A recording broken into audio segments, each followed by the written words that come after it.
me pesa ya mompai me da wase na me dofo wa wo akomapa ni adwempa de ma wo ma abere ni abere nyina no ma yehunu wu nyame se de wo sitie opa ya semti wa me ya nwiesa emoja di emu afurusane takrama da ya bodwem ya sema ya kan nyina no se da wase 89.5 Ijanu anuma etie me ehya wonsa ona wo central market ona wa ma no ne ona wo nkronkro ni amama so emo obi nya tiefo refifo na mama enipa nya tiefo yefo na sanche na osanu ono onyamu a ya ne ade akomapa age wasem no yanso ya nyo iraba ya da wase enebiai o Yesu Kristo Nazareth ni dimu amen amen me da radi asesa no pai ya sa behiem na ya dwendwene ensem bi ho na ensem a ya dwendwene ho na baboa ho amen ya na to bribia obi tebe ka so foi di oprichi anu oprichi tia yen style bi abefa so be preach bia na betia obi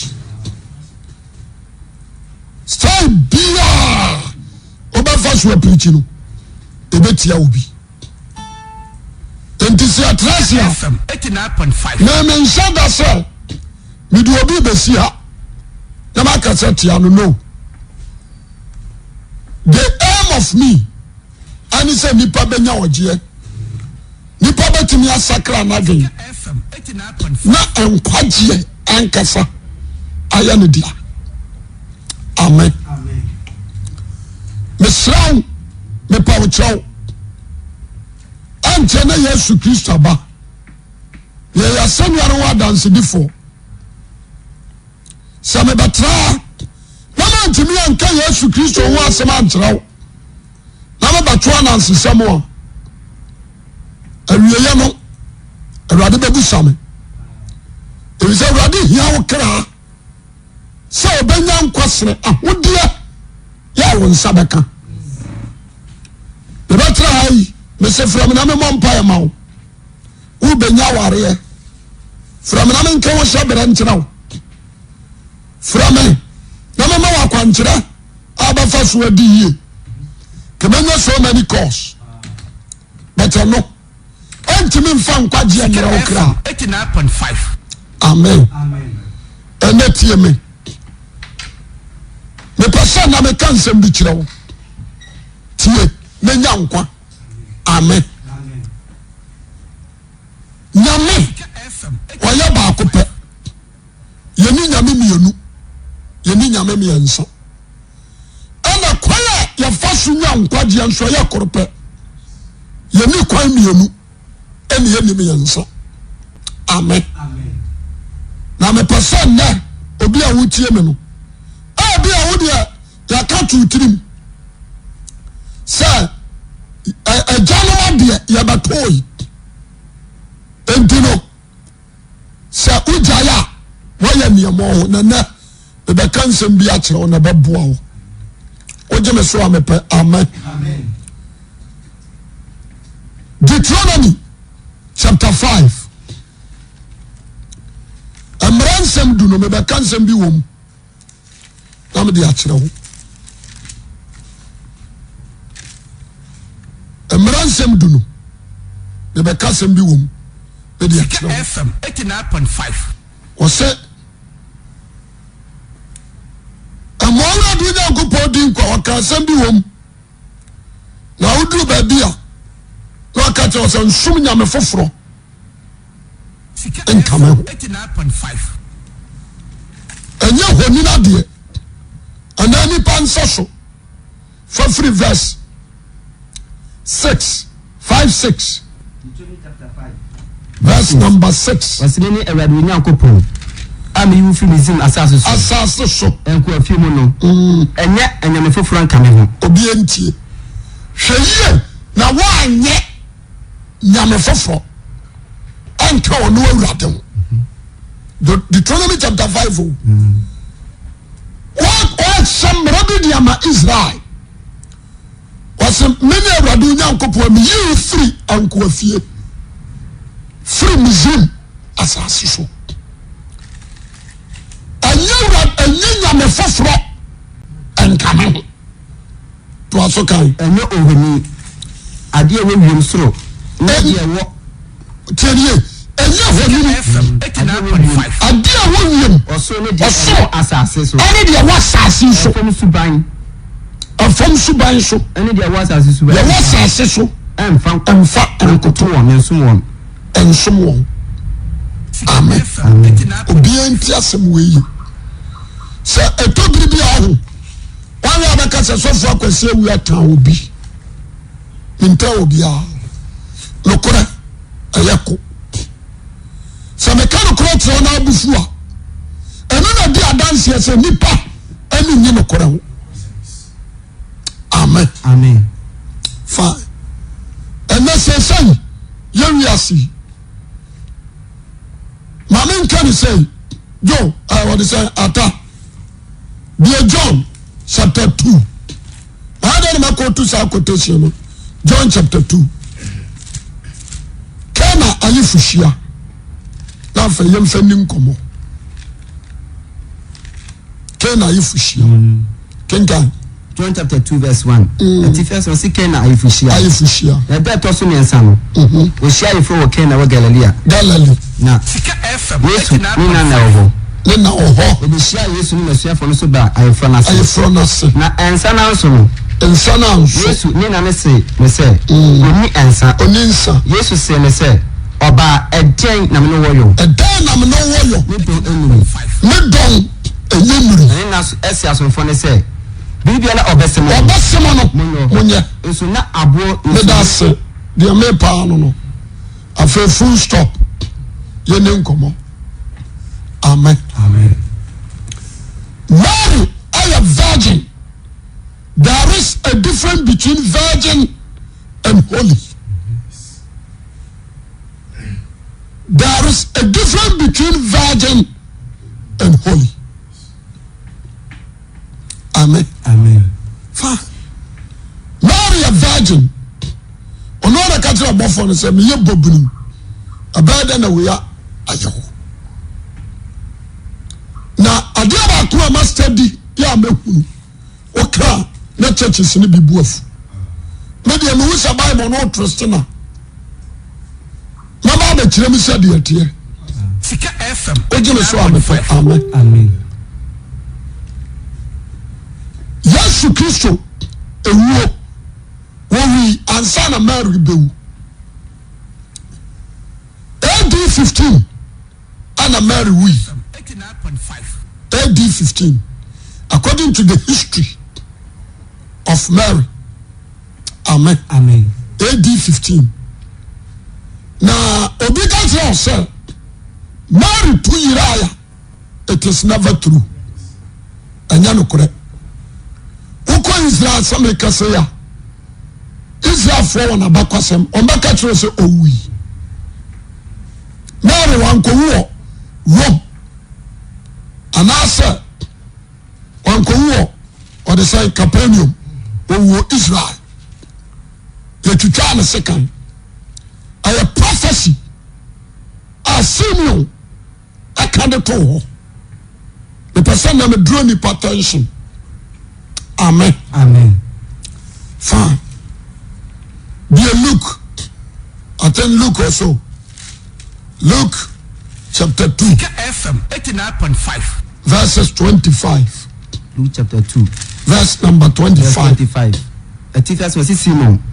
Kenkai. Now, she obey me do with this Ofeni Simon. Send pay Ofeni Adia. Ofare Adia. Or return Israel ratitre. Now on concro yet then say Jesus who Christ or ye radin di anansa. Jesus who Christ or ye radin di anansa. Now one man ko asori fie ho. Ho de Simon ko asori fie. Na bofra Yesu na wo fo de ne ba say wo. Na wo fo de ne ba so ba ye se be Moses mara ne tie. ade amano ofane to na bawa so shira we nyako opeja no to na basa so no shira nyako pon se everyday ulu te wakwa kwa asomdue mu se de wasem sie asie e bi se mani hu nkwaje mani ankasa no ehunu wo awrade wo nkwaje that is the first fatutrim Simon adi adanse se ka nkwaje a Christ. Amen. Wasi mani ehunu nkwaje wesi amen nyina wasi ama aman nyina ni kane abema amanaman aso atie. Number 2 wasaya light kania abema amanaman aso atie ne be hye uma Israel monyam be hye Israel monyam na de wakan ne ye leja ne na won asam wakan ne Joseph ana Mary mienu nyina wanwa na Simon shira won shira na ka chere na Maria say one fra na maame Mary sabra che abofelo ne suwa ma Israel ni pe bri ahwe ase sama fra wo awa dawo saswo wo Israel ni pa bri ahwe ase ane won sorry nsenche na bekase tia no ansantra ni abamu ahusa wo bebri asori ane bebri ahwe ase ne se eni pa domini bi bakase tia no na so afra me hwe wala okrem na wo Mary nso afra o kase kan ebe hwe wo okrem na ko ebiri adwene eyedi amen and the same of prophets were Abraham AD 15 okay amen you to try Mary second atunigu number 2 so big control say Mary to iraya emfutro no atu agu ani eni bible ni ba bia what you say Sika FM and according to the history of Mali enim say otu ira ma yam fa de bi nsu wanim na huru ne wasa oya de ban oye amen fine Christianity only Christ alone and you bow down to sana Isaiah kan oso no na nkotodwe nyina ba de ban na tachirema nyina kan ntam asa obianti asema me chichemu ni only Christ alone ana kotodwe nyina ya de ekotono esuafo ni bia nka ho all the disciples nka ho obofo bi ayi ni ho bi Daniel ya se okotono wase nkotono na me yawura kwa what you say fine the person na atiefo tie me Sika FM 89.5 obetemase amen Christianity and started Rome and started Jerusalem Christianity obedient means starts in Shubio and started Rome and started Jerusalem amen makada na me twitwa so se etobiri bia mama yanka no korrect kakra se onya daage kire bible num ade ma watiefo a enu mo mbebo onsen so betu mfutu aguna ni dabi ehuru no kura obebu turufo amen ade ba ko a ya nuanum Romanfo Catholic ane ada esomo no wamo kra anya no kore ene amaka anya no kore ane se obiara wa se Peter Pope obiara nsanos Christ wan se ni Pope wase hwemi nwan hwemi nwan Sika FM 89.5 and Christianity and starting Rome Christianity starting from Jerusalem according to Acts chapter 1 Sika FM what is it 89.5 verse 8 was so nkonkoni nya ba mo so a wo banya hoden na mo ya madanse fo na mo ba hyase wo Jerusalem na mo dia kopia sase ya no obi enti asem we ye papa so say yes Peter a first pope. It is never true. Obiantie bi the bufu Roman but they were saying adane there was a nay nipa bi nsusia de no yetimi ko Bible num ye kam no kora wom ojeme so amepe amen tieniye the odika oye Pope Gregory the First. Gregory the First. 89.5. Me pesa obiye tie me Jesus Christ wura Italy da. Jesus Christ wura Italy da. Amama bia no wa sim after Samaria kura no wa entes kuro no. Otra na hyeso. Na Samaria fo bae. Mo dia sempa ne ye de be. Ama wo. Mama yantini o mabias. Me kan samba.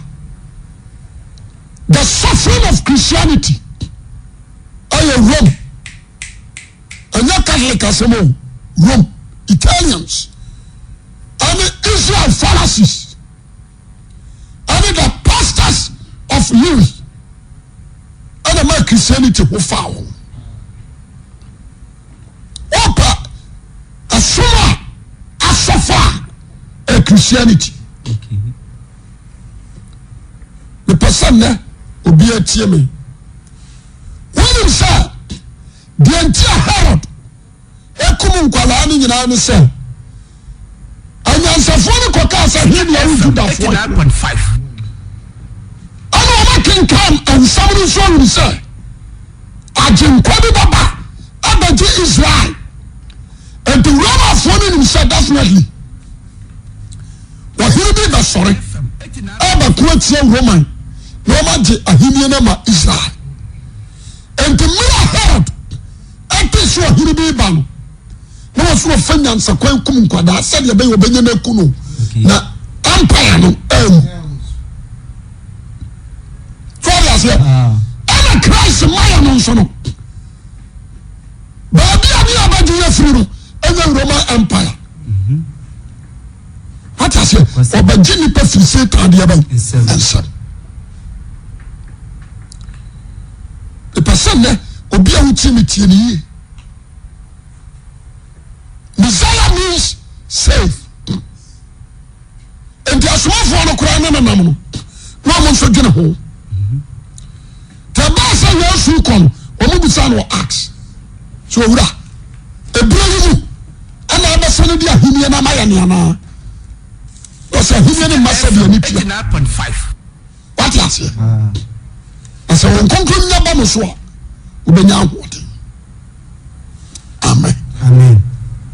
And the Amaya tree, yes, you could on the back on 89.5. Jinadi. The person that will be a dream and fine. And the Christianity I started with Jerusalem. There was some here, Yabate Catholic. The word Catholic means universal. It's a foundation and a universal. It's a Bibia won't be. Amen. Amen. Na woni mbiribi Christosum abre papa Christosum abre Emperor Augustus Caesar almost sorry the soldiers when is Herod and the James city according to Acts FM 89.5. The Acts. Now, Acts chapter 12, verse number 1. The Petro 12 years. Aye. Sabe ya no hia lo. Tene sa ya zafini pe bi aya de. No de kete ku Yohane ni Yakubu. Woni se so yuda fere ni nti. Otoso but Peter. De no koto afiase. Na repeating na wache no no. Odi koto afiase. Obon me dase obon adwem pose. A Peter na no so computer kuro no be menya asay afashion to ordinary to affairs na kire what you say kuma ko no ni nyina ni sa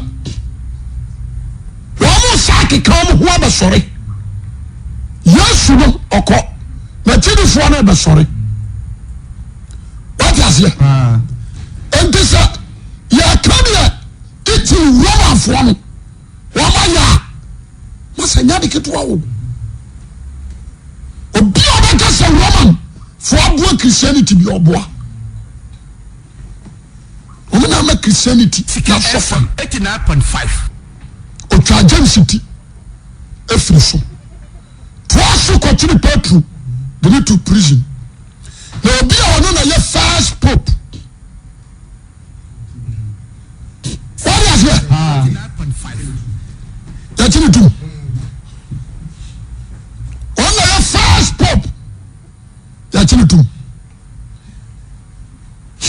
so what is it na okan say ya ho akoya asom religion and talk Roman obi njimen kan say Roman kwa ku bedu na tie a country church a choir fast so a Catholic bar no mechirim amen Amen. I'm not purposely so the self will wade tieni ambassa na men kasam keto abi wo munchiro obaje di say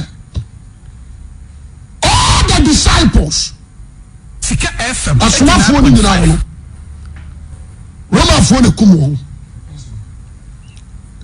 ti asemani ni nyina ne say they are trying to break them say awade yesu ho dance bio no on beja FM 89.5 what I say omo bo omo jumpo say ye break Christianity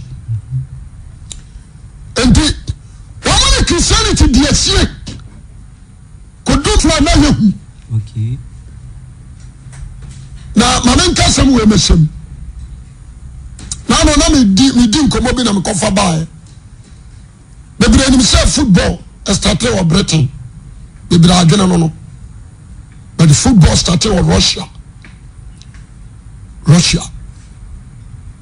what I say when the Olympic the boss ministry the football was in America I'm going to do kind of petty a ball every blessed year I am for do I let you want to know yet you be good domina obiad in the bombi to conclude Sika FM 89.5 Roman Italy Rome I'm going to do kind of first sports stadium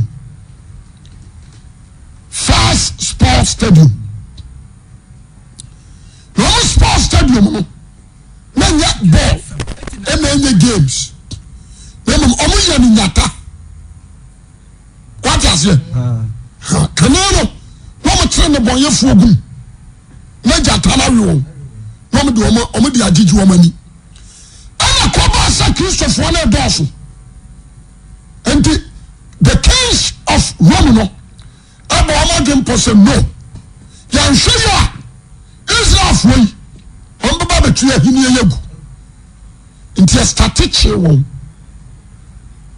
what I say the three chew e bia ni pa ba say 100 na de ma be good field ne so na ye sha o moti asoro atwa ho ahia me tremade o na o hina ba class to o hina ni nya bobal ni say kwen ni bia nyata no ba se bia 300 Sika FM 89.5 you can't just run for your life obia no do yesu akibia that time no the chuo ni ebu akogina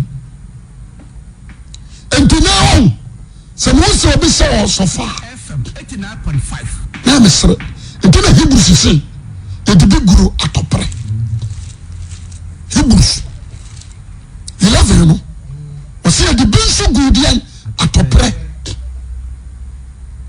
uhuni sa no enti na sam hwese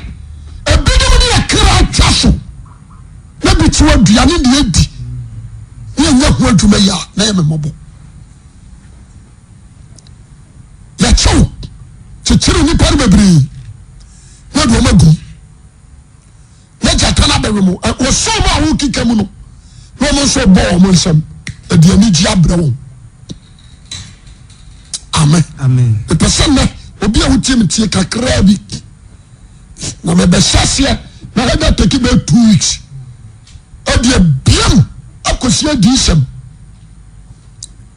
wode aseɛ nti wohyɛ a Sika FM ɛkɔ so the moment a wɔn ko wɔn no wode aseɛ na still wɔn dɔre because Kristo abakɔ no asɛm a ɔka kyerɛ Petro no sɛ wo so na mede masafo bɛsi na sama do apono ɛntwi mfa so ɛntimi ntwi mfa so enti Yesu di di huru nkan so ɔyɛ sɛ sama do apono bɛtrai sɛ ɔbɛtwi afa so bɛde ɔde kanka sɛ ɛntimi enti ɛdane susai sɛ ba ɛntwi fa ha no na ha nso asɔre ohun saa no Paul asua ni a yɛfrɛ no John bɛtena mu adeɛ kakra bi John ɔno sɛ yɛkyerɛ no ade ne to siawam akyɛn that time na wani hɔ adwonwo wɔn kye 6 hours 6 solid hours na de to nyinaa kyɛn what is here the real dear time no ne yɛkɔtɔ no kyerɛ bɔɔla so Sika FM 89. ɛsan sɛ na wurade wɔ biribi di ne yɛ na atwerɛ St. John 1 John na ka 2 John and 3 John and Revelation na wɔnwie n'adwuma nti God Spirit protect John ɔma ne kra mfiri ne nsa ɔsa apagyaa ne bio wate aseɛ nti John pieɛ no na ɔstate so ɔsa atwerɛ letters no na ɔmo sa akɔkyerɛ no na ɔmo de ne kɔ ɛpo mfimfini the Padmon Island na kyɛ sɛ ɔmo ayera n'akyiri kwan ɔmo de no akɔnsoɛde adeɛ bɔɔ n'ani kyekyere ne nsa gu n'akyi kyekyere ne nan nti ɔsi kodoɔ no mu wɔnim baabi a ɔkɔ but the Spirit of God lead John ɔkɔdi Padmon Island ɛhɔ na wɔde bie n'ani de ne wura ne tirim na wɔhunu adi nsɛm nyina ɛtwerɛ throughout the whole revelation passing out abɛfo nom yɛnyɛ nkɔpɔn no a yɛyɛ som no no wɔyɛ nyame a wɔka sɛm a ɔyɔ Sika FM 89. ɛsɛ suafoɔ no di n'akyi no biribi ɔfrɛ James and John James and Peter wɔn kɔ na John na akɔka ho ɛna Peter sɛ master akɔla wɔn gye baabi a bɛkɔ biara no na ɔdi akyi ɔhwɛ ɔne Yesu sɛ sɛ mepɛ so ɔtena se kɔsi sɛ mɛba ɛfa ho bɛyɛ enti ne suafoɔ no nim sɛ John deɛ ɔnhuru wɔwuo amen ɔmo nim sɛ John nhuru wɔwuo but na Jesus ɛpɛ sɛ ɔyi wɔ so ahenniɛ no ho ahintasɛm ɛkyerɛ John ansa na John bɛfiri asase so a wafiri adɔfo nom adeɛ baako a mahu ni na nna no John mekyerɛ m adeɛ ɔwɔ the Padmon Island that time na Romafoɔ no ɛgu so kum nipa yɛte sɛ akristofoɔ no bi asɔre wɔ ha ne yɛbɛbɔ piam ne yɛakyɛ no ne yɛtwitwa mo ti adi gya tom nneɔma wahye no enti na yɛhu mepɛ sɛ nnɛ meka kyɛm bi kyerɛ mo 89.5. Christianity kɔɔ so o agyina na awerɛ ho Romafoɔ no bɛdwiri Jerusalem asɔredan kɛseɛ no gui ɔm bɛdwiri gui na Yesu nso ahyɛ ho nkɔm Matthew 24 ɔsɛ mekora me sem sɛ wɔde nya ɔboaboa so a ɛnwere mu fam nti na wɔsɛ saa prophet no yɛdeɛ bɛm ɔm bɛdwiri to gui ama Christianity ɛto firi Jerusalem akɔtena Syria ɛne Antioch all the branches of Paul atete Roma for the good. The percent, no matter how, step by step. And still, you're cool, one more dozen. I don't know for Yansa Quine. You know, Mundi. What I say? And we see Dan Cassie. We must see our bosom. And this is him. No, we are statue. No, this is our bosom. The Yatua, Yakata, Yakras, and you accept it. Yes, now Muboni didn't accept it. If you sit down, what I say? Where the statue mess war. Okwaya si Peter ni ekotono. Okay. What I say? Okwaya si Paul ni ekotono. Jemeso amen. Amen. Okwaya si Yesu ni niye. Onso abona maame bo kotono. It is you bow down, you are bow down to idol. Okay. Omuni e dimenitium Christianity. Omuni e dimenitium. The dominant, no more far John. I'm tell John we. No more far by. Into John Ban, that's one at Catoso. 89.5. Because you know me. I was therefore so far around power now. The season now, your woman that was sad, you be one. Oh, who are didn't correct? They come what? They come what? There were crusaders. There were barbarians. Crusade means war. Barbarians. And also secret society. What's happening? Any Roman Catholic in Ghana here, world, that society. That society, and your occult, fathers, unemployed for the why some assuming yama?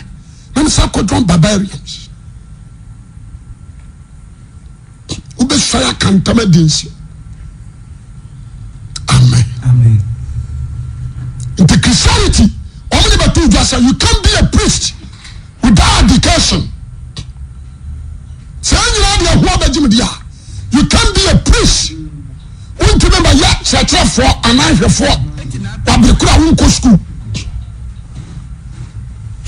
What is it? And to be opposite, one so you have for we have father.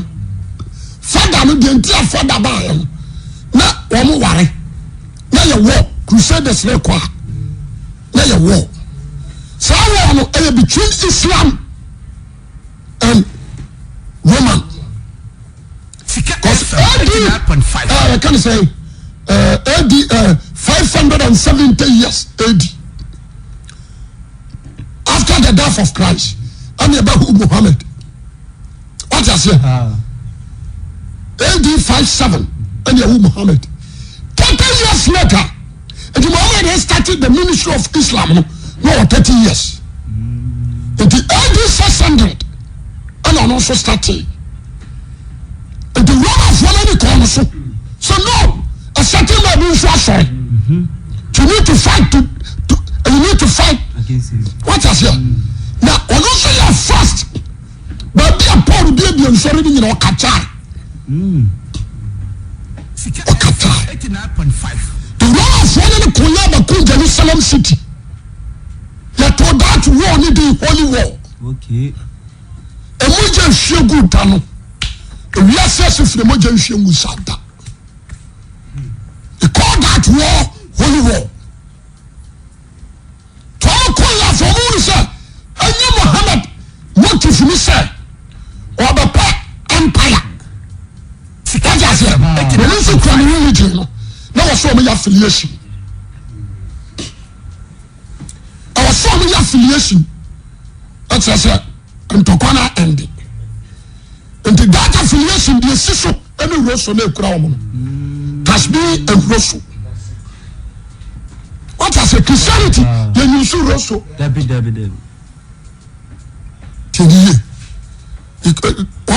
You call them Russo and Tasbi. Okay, I mean, I pay. Obiasi or can't buffer a chairman or the Empire Boko.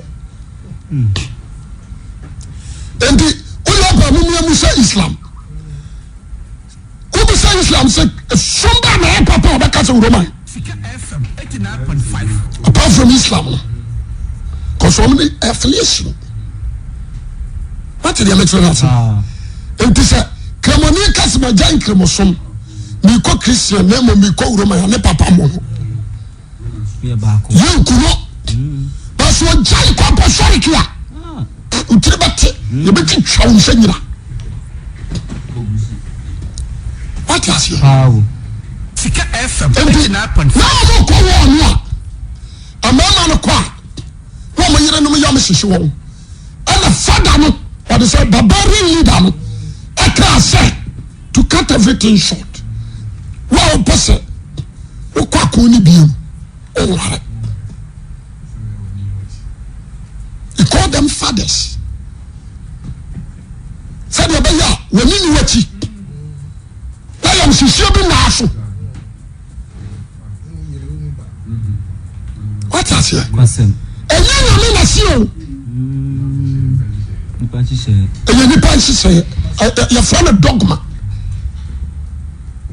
to what the mission na say nti adeɛ ba ko me ni Christianity asofa obadema me ntimi nko bebre atina mato aso me pasa uti ni ma bi ase so obi ka tia o say me kasem we Christianity and start to eat no I'm a Roman Catholic and the Christian a quartier the Roman for no plano me see ube do something ya so bako su do nine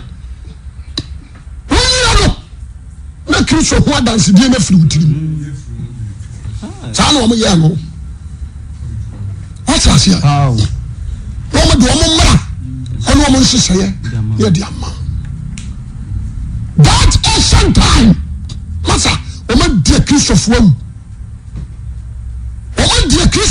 papa ha won konkuru kate e be to bi na nsei o ka ton so me yesrew